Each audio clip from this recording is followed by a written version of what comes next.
Selamat datang dalam sesi bacaan buku harian Santa Faustina. Para opa, oma, bapak, ibu, dan sahabat-sahabat sekalian, mari kita baca dan dengarkan bersama-sama. Buku harian Santa Faustina nomor 636 sampai 640.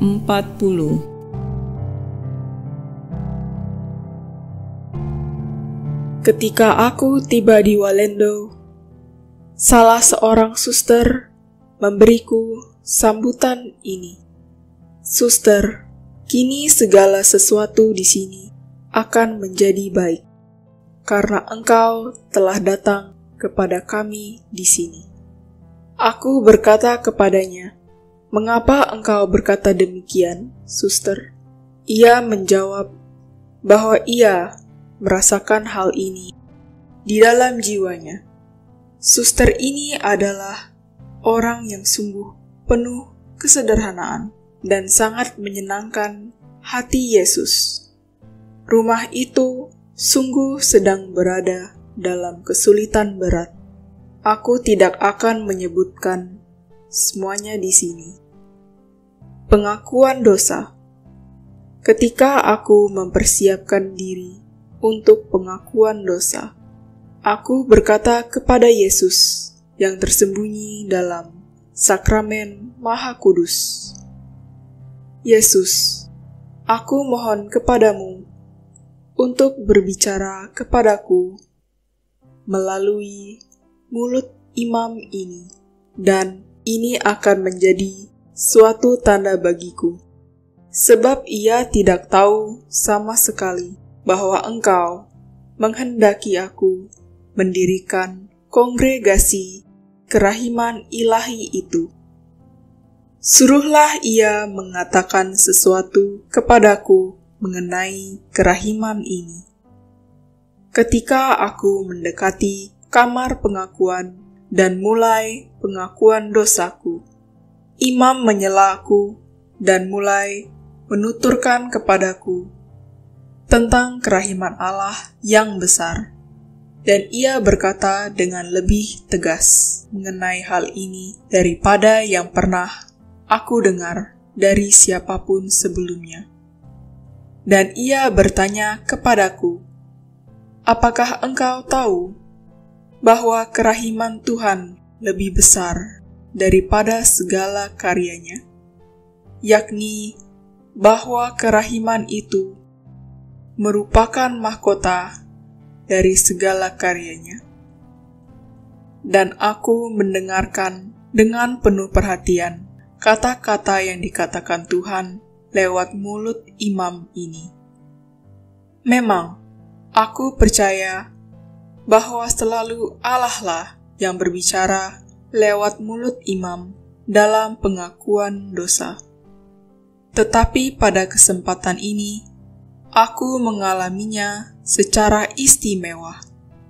Sungguh, aku tidak mengungkapkan suatu pun tentang kehidupan ilahi yang ada di dalam jiwaku, dan hanya mengakui pelanggaran-pelanggaranku.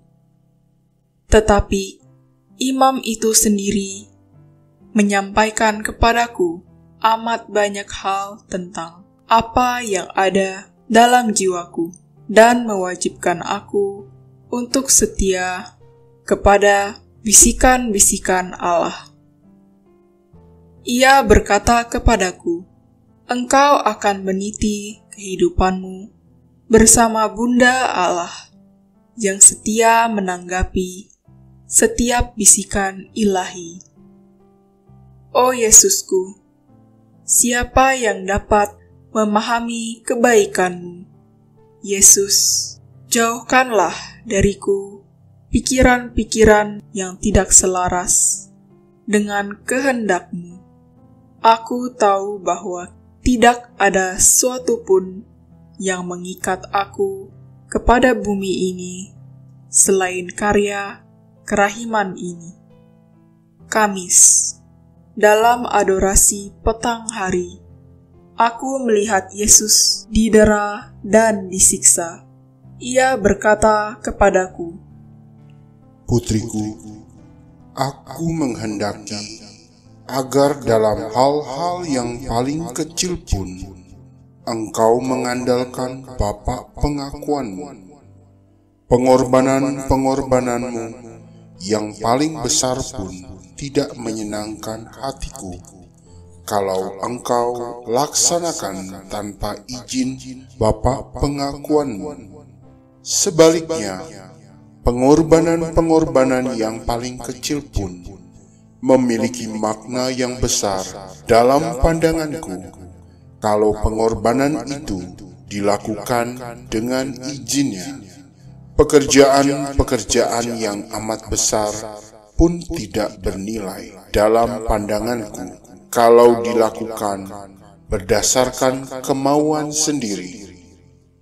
Seringkali pekerjaan-pekerjaan seperti itu tidak selaras dengan kehendakku dan lebih mendatangkan hukuman daripada pahala.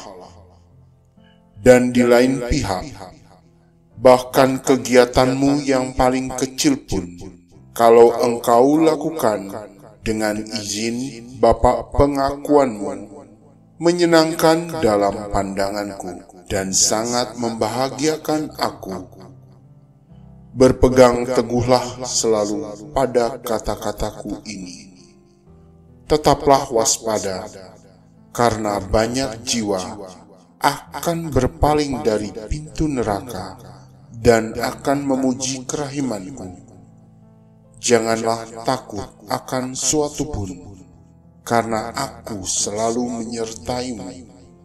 Ketahuilah bahwa dari dirimu sendiri engkau tidak dapat melakukan suatu pun. Pada Jumat pertama dalam bulan sebelum komuni, aku melihat suatu sibori besar penuh dengan hosti kudus.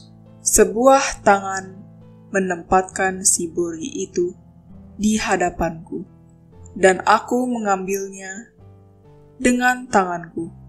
Ada 1000 hosti hidup di dalamnya. Kemudian aku mendengar suatu suara, "Inilah hosti yang sudah disambut oleh jiwa-jiwa yang berkat doamu telah memperoleh rahmat pertobatan sejati selama masa prapaskah ini." Ini terjadi sepekan sebelum Jumat Agung. Waktu itu aku meluangkan seluruh hari dalam renungan batin sambil menghampakan diri demi keselamatan jiwa-jiwa.